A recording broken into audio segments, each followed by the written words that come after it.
Yo, I look like this, and I'm queer. That's another win for the gays.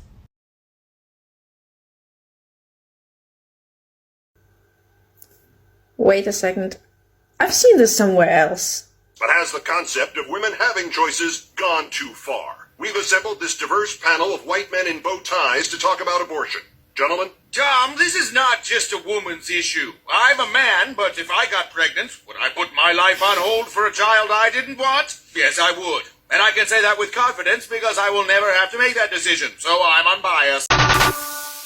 I'm heartbroken. I'm sure heartbroken.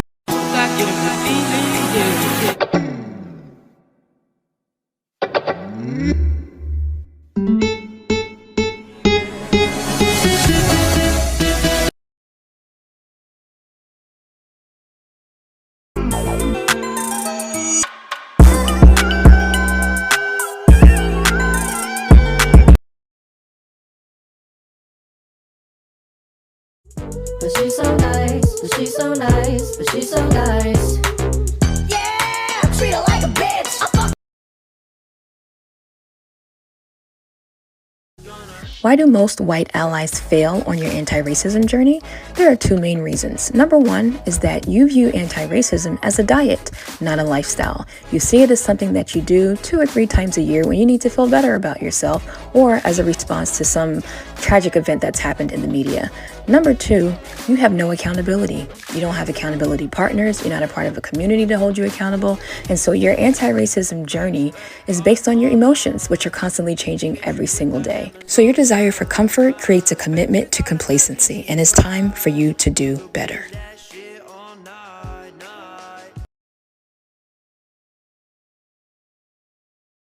I spent my whole life afraid people were gonna find out that I was fat. But honestly, who gives a shit? There's nothing more powerful than a fat girl who doesn't give a fuck.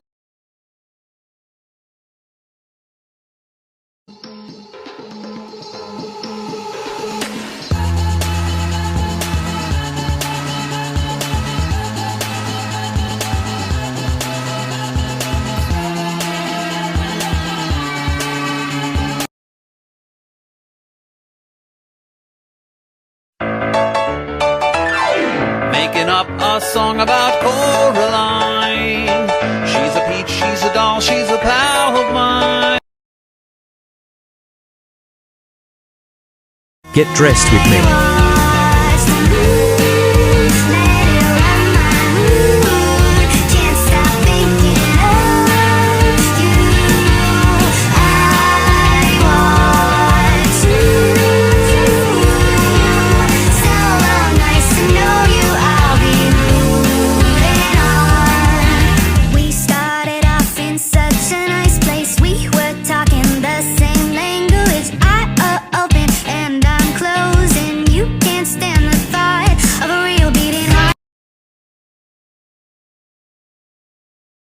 In case you missed it, the state of Florida just banned like half of their new math books because of critical race theory being in them. And this is my impression of what I think that approval process looked like. Are we all seeing this? No, what's wrong? The color of the text is black.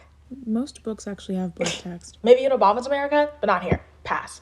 This question is talking about a business owner named Jose. Should we really be teaching our kids that people of color have jobs? I feel like that would... This question is talking about a monument in Uganda. Like, everyone knows everyone there lives in huts anyways. Let's not lie to our children. This question is an abomination. It's citing statistics from the United Nations Division for Human Rights. And this question is referencing white noise. So we can't say anything now, can we? A lot of the lines in here aren't straight. This seems like a project from the gay agenda. Why does everybody ask me if I'm Latina? Isn't it obvious? Latina mami.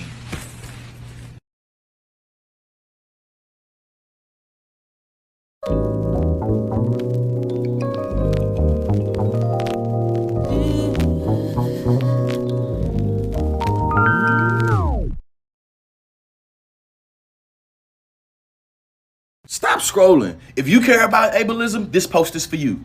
Shout out to Disability Reframed. Y'all, it's time we talk about the term special needs. And if you're asking yourself why, because it's fundamentally inaccurate, it's patronizing, and frankly, it's insulting. Let's be real. You really can't be no advocate if you lost in the sauce of ableism. Many disabled people are tired of hearing about it. They're tired of seeing it. They tired of hearing it. They tired of being used in a reference when you're talking about disabled people. Not even in making it complex and introducing a whole bunch of academic theory with this one. The needs of disabled people are not special. They are not extra, nor are they exceptional. They are human. Referring to the needs of disabled people as special is dishonest and fails to label disability for what it is. Let's sprinkle a little context in there. If you need to talk about the needs, call them needs. If you need to talk about needs specific in the context of education or employment, call them accommodations. Language is important. Peep game, think about it like this. A pair of glasses is not considered a special need. Anxiety medication or hypertension medication typically aren't either. But a wheelchair, oh, absolutely. It might be time to ask yourself why that is. For the people in the back, the language we use surrounding disability is so important. Euphemistic language like special needs does nothing but inspire feelings of separate and feelings of otherness, so it needs to go. Plus, a lot of y'all be knowingly pushing pathology when y'all talk about the idea of special needs. You ain't tricking nobody. And Disability Reframed knew some of y'all will be asking, but what's the alternative? Well, since we're dumping special needs, out with the trash that it belongs, what should we use instead? Identity first language or person first language will do just fine. Disability isn't a bad word, y'all. Promise. And I ain't gonna cap. As an able-bodied person, I used to always already try to use another politically nice term than disability because I felt like it was a bad word. This has been a great conversation. It's good we had it. Now that we've had it, let's all agree to eradicate special needs from our collective vocabularies. Okay, cool. Bet. Holla at y'all.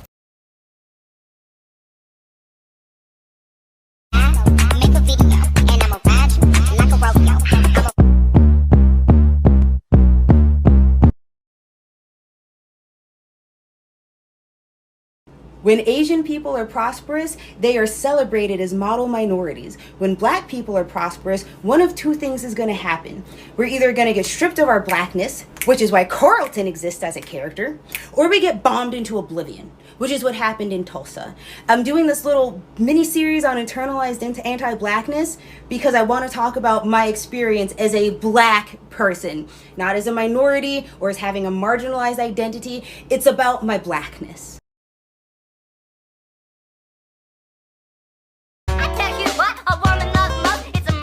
Slap, but can also stroke. Going in the wind as an empty of the truth that it's naked. It's verbatim. I don't really care about grades. My oldest kiddo brought home her progress report the other day, straight A's. She was so excited and I was so proud of her, but not for the grades. I'm always proud of the way she values her work and the effort she puts in. If the same attitude towards school resulted in B's and C's, I'd feel the same way, because I know she's trying and I know she cares. Now the issue I run into with her is making sure she doesn't stress herself out for no reason, which is tricky because she's my kid. Just to say that worrying unnecessarily comes natural to her anyway. When her progress report came home, her end of year test scores did too. She said, "Oh, I got my math and reading test scores to show you too. I did really good in reading, but I didn't do as good in math," and she sounded really disappointed about that. Before I even look at the scores, I ask her what's going on in math. Is she having trouble understanding? Does she need some extra help? And she's like, "No, I don't really know. I'm just not as good at math." I said, "All right, well, let's take a look at it." And she hands me 2 sheets of paper that break down each score. We look at the math and was immediately confused by her reaction because she had a great score. Little above average, said she's at a 5th grade level and she's about to finish the 4th grade. Perfect. Then I looked at her reading score and started to laugh because she was right. She's not as good at math. Her reading score put her at an 8th grade level. The mistake she made was trying to compare her scores. So I told her the test scores don't even matter. What matters is that she feels good about learning. I said, "Of course your reading scores are so high. You're always reading and writing. You love it and it comes easy for you. But reading being your biggest strength doesn't make math your weakness." I said, "Average means you're right where you're supposed to be. It's not a bad thing." I use my kids' grades to give me an idea of how they're doing in school, but I'm much more focused on supporting their learning than judging their scores. No, we ain't giving no hold. I ain't Romeo and I'll hold. Making a party, chocolate Barbie, waiting on me for yo.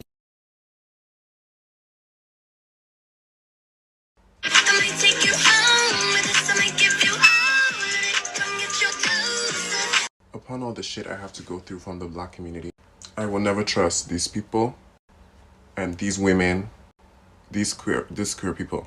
From everything I've seen, this is literally statistical at this point. And it's just not, I'm like, oh my God, that's the past. Weren't you all there when they voted Trump? The queers, the women, all of them, all the marginalized people, they did. And it goes to show, even with this Roe versus Wade situation, they knew who they chose. They will always choose their whiteness over everything. So before I go in dissecting situations that affect them, even though we might share similar identity, being women, being trans, being queer, I'll still be a little bit sus, especially when it pertains to another black person, like the Denzel situation for me. Like, a lot of you have lost trust from people of color because you will always weaponize not only your tear, but your privilege. And this is your fault. So yeah.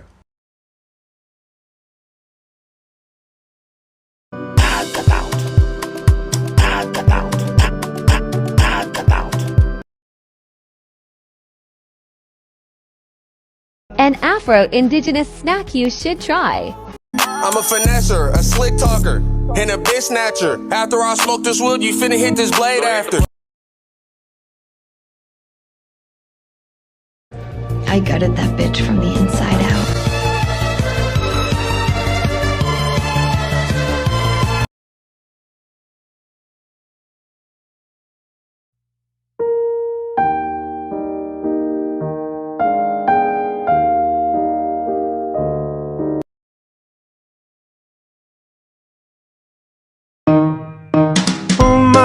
Oh my God, people do not see natives as humans. Oh.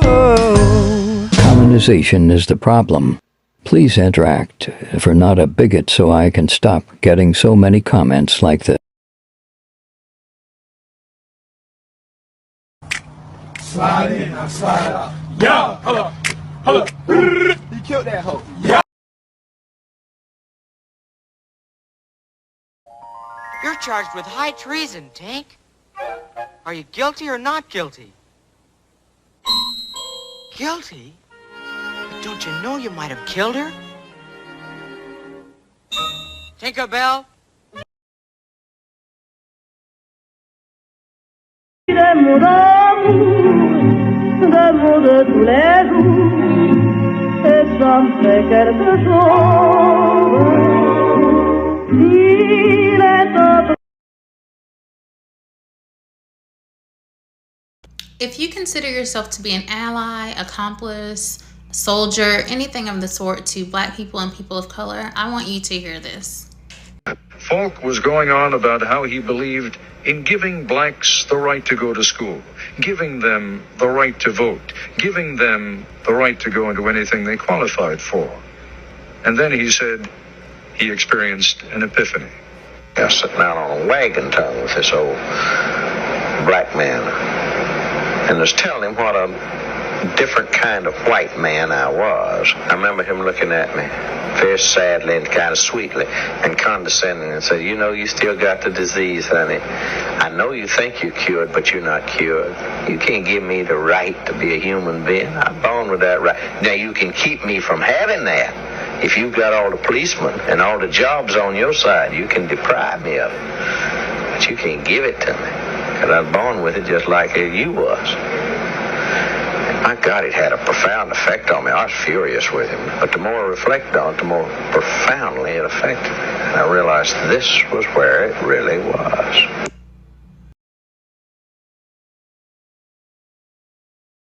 Have you ever seen art like this, or this, and have been completely confused? That's fine. Let me help you out. If you don't know me, hi, I'm Sarah. I talk about art, and I'm going to start a new series where I talk about different art movements.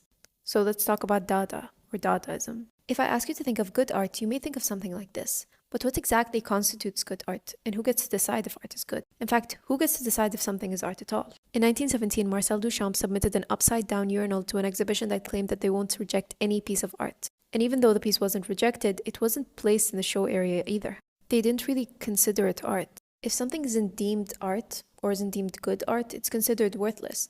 And that's exactly what Dadaism critiques. Dadaism is a movement created to question the entire concept of art. Dadaism emerged in World War I, and it went against systems of authority. It was anti-everything. It was anti-war, anti-capitalism, anti-nationalism, anti-establishment, anti-authority, anti-museums, anti-art. It embraced what we deem worthless. It embraced the illogical, the inaesthetic, the throwaway. Entire art movement dedicated to just causing controversy. And even though this art movement was known to mock art institutions, it raised a lot of serious questions like what is art? What gives art value and what role does art play in the modern world? Can everything just be art? According to Marcel Duchamp, yes. Hugo Ball's poems are a great example. Let me play you a clip.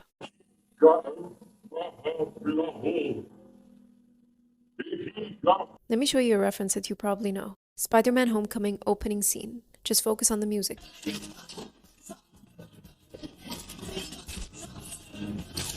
It's gibberish. It's Dadaism. You want to take a guess who one of the songwriters was?